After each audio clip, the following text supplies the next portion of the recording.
أعوذ بالله من الشيطان الرجيم. بسم الله الرحمن الرحيم. واذكر في الكتاب مريم إذ انتبذت من أهلها مكانا شرقيا فاتخذت من دونهم حجابا فأرسلنا إليها روحنا فتمثل لها بشرا سويا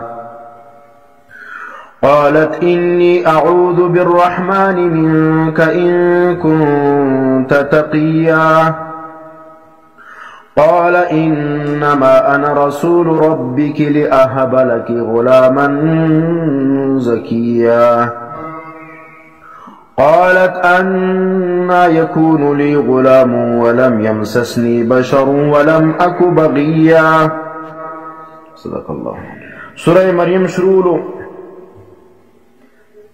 آیت لبر 15 پوری مجویلی ولو. بھاگ کی واقعہ دا زکریا علیہ السلام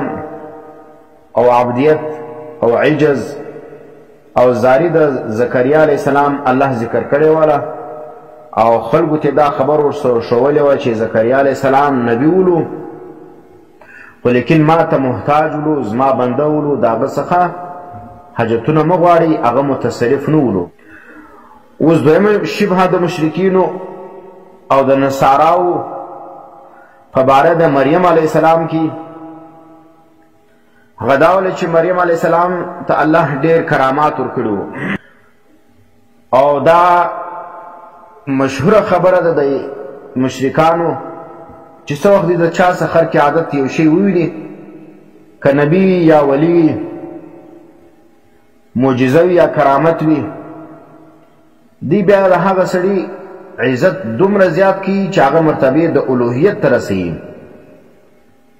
بیا هغه ته تصرف ثابتي ما فوق الاسباب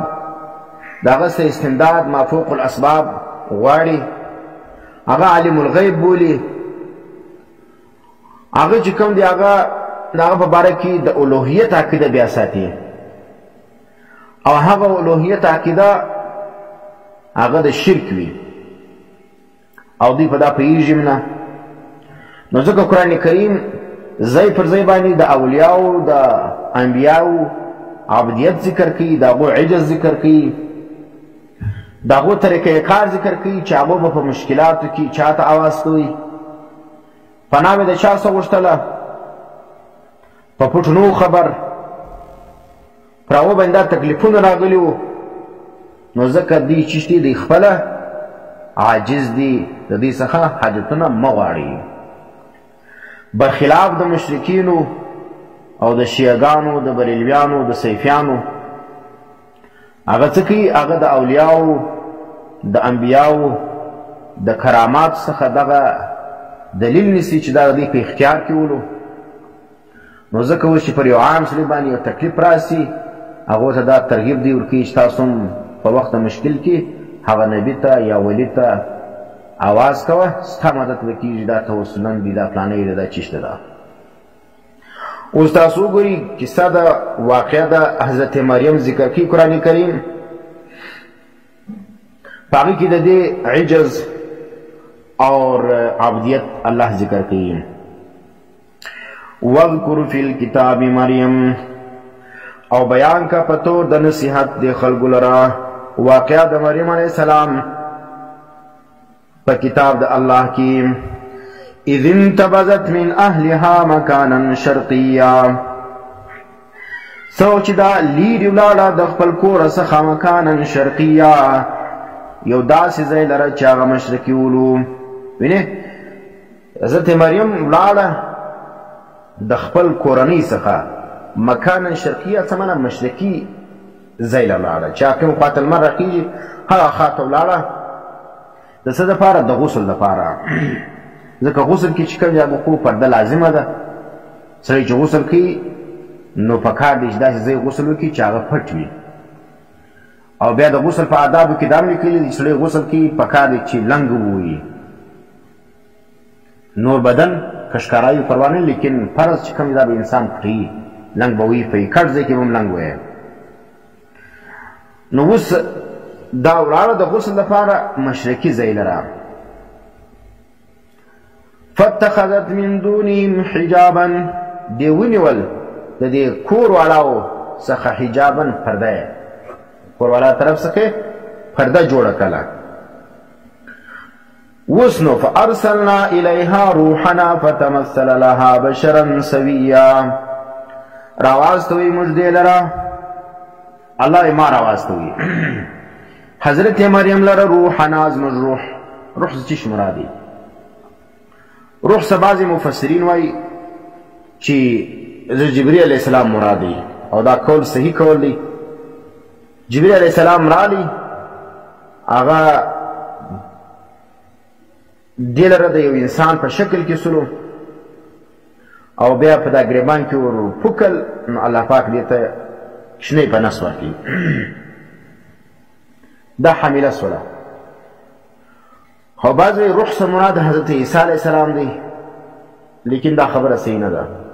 فارسلنا الیها روحنا، راواستوی موږ دې لره روحنا،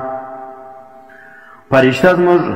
جبرئیل علیه السلام په صفت مثل لها جوړ سو دې لره بشرا سویا، یو سړی و برابر جوړ روح سړی نو ته جوړ کړي. دی چې ول دی قالت دیول انی اعوذ بالرحمن منک ان كنت تقیا، دی ورتل انی زچم اعوذ بالرحمن ز پناه غواړم پر رحمان ذات باندې، منک د تاسخه ان كنت تقیا کچری ته د خدای بیریږي. ویني نو دا ګور په داسې حالت کې یو کړه حالت پای کې یو انسان لره په دې سړی راځي، نو پاکبازه ښځه چې کوم د هغه خامخا ځینډېږي. نو ځکه دې څه د الله څخه پناه غواړم که چیرې ته پرهېزګار یې، مانه که پرهېزګار یې هم د الله څخه پناه غواړم، لیرې څه ته څوک یې، او که نه یې پرهېزګاره بیا خو خامخا پناه غواړم. قال دورتل انما یقینا انا رسول ربک، ز استاذ یم، رسول یم در رب ستا لاهب لک غلاما زکیا، چې درکم تعالی را غلاما کښنی زکیا پاک. ول زه دې لپاره راغلی یم چې تا ته یو صفا کښنی درکم، ښه اخلاقمن کښنی درکم. دا لاهب دا هغه ځای دی چې بریلیان او سیفیان او شیعګان او مشرکین دا استدلال ځکه کوي، وایي ګوره دلته جبرئیل علیه السلام رالی حضرت مریم ته وایي لاهبه چې زه درکم. معلومه ده ګوره د فرشتو په اختیار کې هم دا دي چې اولادونه ورکوي، چې جبرئیل علیه السلام اولاد ورکوی سي، وایي نو بیا اولیاء او انبیا څنګه اولادونه نشي ورکولی؟ دلته ورته وګوره وایي لاهب لک غلاما زکیا، جبرئیل علیه السلام ورته وایي زه به تا ته اولاد درکم، هغه ښه پاکیزه او ښه اخلاق والا به وي. نو جواب دی مفسرین کړی دي چې دا کلام د جبرئیل نه دی، دا کلام د الله دی، او کلام د رسول دا کلام د مرسل وي. ویني استازي چې تاسو کوم خبره کوي، دا خبره د هغه چا د چا به راستولې وي. اوس جبرئیل اسلام د الله خبر ورته وکړه، الله وایي چې زه درکم تعالی را غلاما زکیا، نو دغه د الله خبره دی جبرئیل اسلام ته منسوبه. نو لاهب معنا الله ویل دي چې زه درکم تعالی را غلاما زکیا، الک پاکیزه. قالت حضرت مریم ورته ان یکون لی غلام، څنګه وي زما د پاره کښنی. ویني هلته زکریا علیه السلام واقع وله چې زکریا علیه السلام سپین ږیري و، ښځه یې وچوله، هغه ویل زما دپاره به کښنی څنګه پیدا کېږي. دلته حضرت مریم وایي زما اولاد څنګه پیدا کېږي؟ نه مې سړی سته، نه یو بد کار کړی دی، کښنی به څنګه پیدا کېږي؟ ظاهري اسباب نشته د اولاده. ولم یمسسنی بشر، او نزدېکت نه دی کړی ما لره یو بشر، یو بشر ما له لاس نه دی راوړی. ولم اکو بغیه، او نه یم زه بدکاره، نه مې یو بدکاري کړې ده، او نه یو بشر لاس راوړی دی، نو به اولاد څنګه پیدا کېږي؟ قال جبرئیل اسلام ته کذالک دا رقم بته. قال ربک ویل دی رب ستا هو علی هین، دا کار په ما باندې ډېر اسانه دی لکه څنګه چې حضرت زکریا علیه السلام ته ویلو چې دا کار په ما باندې اسانه دی موږ به پیدا کوو ولنجعله او وبګرځو دا آیة للناس دا به یو نښاني وي وینې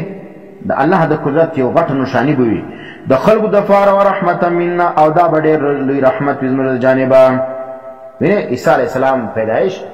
دا به د الله د جانبه یو ډېره غټه نښاني وي او بل به چې شي دا د الله د طرف څخه یو ډېر غټ رحمت به وي وکان امرا مقضیا اوس که ته غواړې که نه غواړې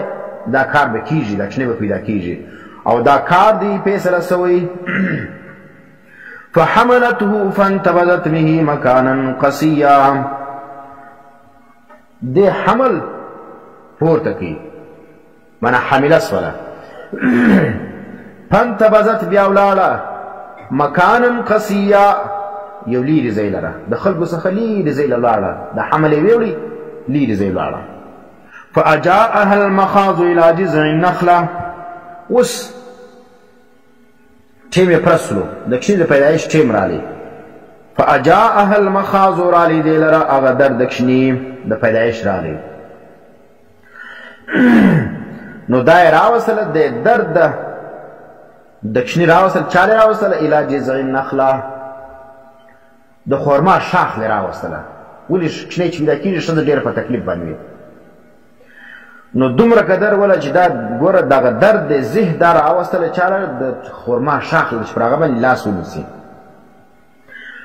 دا هم دلیل دی پر دې خبره باندې چې حضرت مریم علیه السلام تصرف نه لري په کائناتو کې د خپل ځان څخه د کښنې د پیدایش درد نشي لرې کولی نو عیسایانو ته دا درس دی چې حضرت مریم څه وخت حضرت عیسی علیه السلام پیدا کېدی نو دې د خپل درد د ذهن نشو لرې کولی او تاسو اوس په مشکلات کې حضرت مریم ته اوازونه ورکوئ د هغه بوتان مې په چرچو کې ایښي دي قالت دی ویل یا لیتنی ای کاش کی مت قبل هذا زمن سوی مخکې در دی وکنت نسیا منسیا او زه وایي تېره هیره دا څنګه حالت پر ما باندې رالی چې نه مې ګوره سړی سته نه مې زنا کړې ده او بیا مې اولاد پیدا کېږي او بیا د درد ذهن څخه دومره قدر په تکلیف ده چې کاش کې زه مړه وای هېڅ نه وای نوم و نښان مې نه وای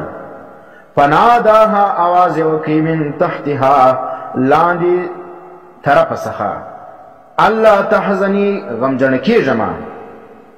قد جعل ربک تحتک سریا یقینا تحقیق سره ګرځولې دی رب ستا لاندې تر تا سریان بيدونکي اوبه وینې جبرائیل علیه السلام څولو هغه لاړې لاندې یو مقام لره صحیح لاندې یو پټ ځای ورته کښېنستی نو هغه طرف څخه آواز وکړي چې بیریږه غم مه کوه الله ستا لاندې چې کوم دی هغه څه شي ګرځولي دي بيدونکي اوبه هم ګرځولي دي دا حضرت مریم علیه السلام د احترام د وجې حضرت جبرائیل علیه السلام ولاړې آخواته وهزي الیک بجذع النخله او وشوروه خپل طرف ته بجذع النخلة دغه شاخلې د خرماو د شاخلې د خرما وشوروه تساقط علیک رطبا جنیا رایلکۍ به پر تا باندې رطبا جنیا تازه پخې خرماوي پر تا باندې به تازه پخې خرماوي هم رایله کېږي دغه کرامت د چاو د حضرت مریم ورو چې په داسې حالت کې دې لرچې شي پخې خرماوي د درخت څخه رالی فکلي خوراک واشربي چشل کوه قري عینا او بل څه کوه سترګې یې خوه فاما ترین من البشر که چیرې ته ووینې د انسانانو څخه احدا یو څوک فقولي ورته وایه انی نظرت للرحمن صوما هغه به درته وایي دا کوچنی څنګه پیدا شو دا څنګه کیسه وله وینې ته به څه ورته وایه خبرې به نه کوې چې انی نظرت للرحمن ما نظر کړی دی رحمان ذات سره صوما د روژې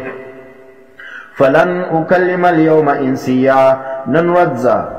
هیڅ خبره نه کوم د یو انسان سره په دې کې مفسرین لیکي چې دا خرماوي او خوراک و چشاک دا چې کوم دي تازه خرماوي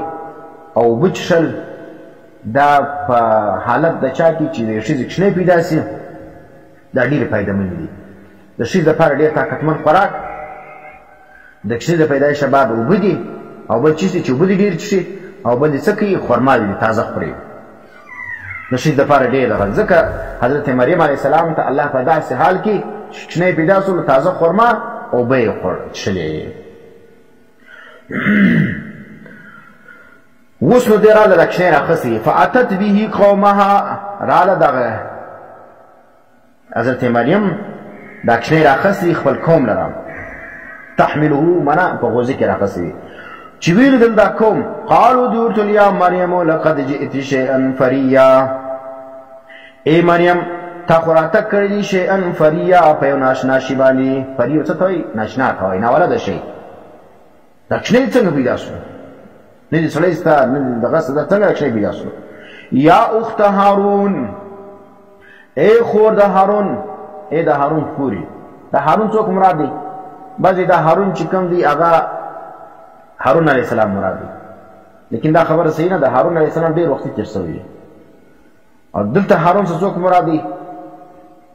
هارون چې کوم دی دا په دې قوم کې یو ډېر پاکبازه سړی ولو ډېر ښه سړی ولو نو هغه دوی دا تشبیه دا دې دا ورکه شته خو دا رقم صفا ښځه د هارون خوري تا دا کښنۍ څنګه راوړي یا اخت هارون ای خور د هارون ما کان ابوک امرا سوین نو پلار ستا بدکار کوونکی پلار دې بد نه ولو وما كانت امك نو مور ستا بغیا بدکارا نه دې پلار بد ولو نه دې مور بد ولا او هارون چې کوم دی هغه په دې معاشره کې رسول دی هغه رقم تم یې نو ته څنګه دا کښنۍ تا څنګه راوړي فاشارت الیه دې خو ګوره روژه نیولې ده خبرې نه کوي اشاره یې وکړه لکه هلته څه ولو زکریا علیه السلام چې اشاره وکړه فاشارت الیه دې اشاره وکړه دې کښنۍ لره قالوا دیل کیف نکلم من کان فی المهد صبیا والمول به څنګه خبرې وکړو دې اشاره چاته وکړه دې کښنۍ ته وکړه چې تاسو دې کښنۍ سره وګایېږئ دا کښنۍ به جواب درکړي دې ته ته څه وایې دا کښنۍ سره موږ څنګه خبرې وکړو دا قالوا دیل کیف نکلم څنګه به خبرې وکړو من کان فی المهد هغه چا سره چې فی المهد په غوزي کې دي صبیا کښنۍ دي بزیش دا خبر وکړه حضرت عیسی علیه السلام دستې وګړي په غېږه کې کښنۍ ولو قال دول انی عبد الله ګوره ولزه چې هم د الله بنده یم آتانی الکتاب الله راکوي ما لره کتاب وجعلني نبیا او زه جوړ کړ وجعلني جوړی به ما نبیا نبی دلته جعلني ګوره ماضي په معنا مستقبل ده ګرځوي به الله ما نبی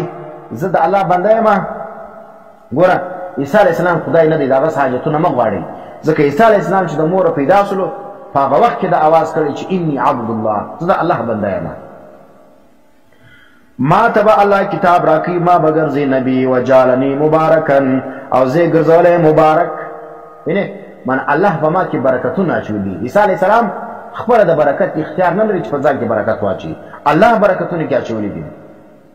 اینما کنتو چیرې چې زه یم اوصاني الله حکم کړی ما لره بالصلاتې په لمانځه باندې ګوره الله حکم ماته کړی چې لمونځونه کوه والزکات د زکات ما دمت حیا تر څو پورې چې ژوندی یم او بل حکم ماته کړی دي وبرم بوالدتي زه به ښه کوم د خپل مور سره د مور سره ځکه د عیسی علیه السلام پلار نه ولو بغیر پلار الله عیسی علیه السلام پیدا کړی دي وبرم بوالدتي او نیکی کوونکی یم د خپل مور سره ولم یجعلنی جبارا شقیا او نه ګرځولی زه جبارا سرکشا شقیا بدبخته سرکش او بدبخت انسان نه جوړولی چې زه بدماشیانې کوم والسلام علی سلام دی پر ما باندې یوم ولدتو په کوم ورځ زه پیدا سولم و یوم په کوم ورځ باندې اموتو زه مړه کېږم و یوم په کوم ورځ باندې ابعث حیا چې په کوم ورځ زه ژوندی راپورته کېږم الله وی ذلک عیسی ابن مریم دا عیسی علیه السلام ولو چې زوی د مریم ولو قول الحق الذي فيه يمترون دا د حق وینا ده چې په هغې کې دي چې جګړې کوي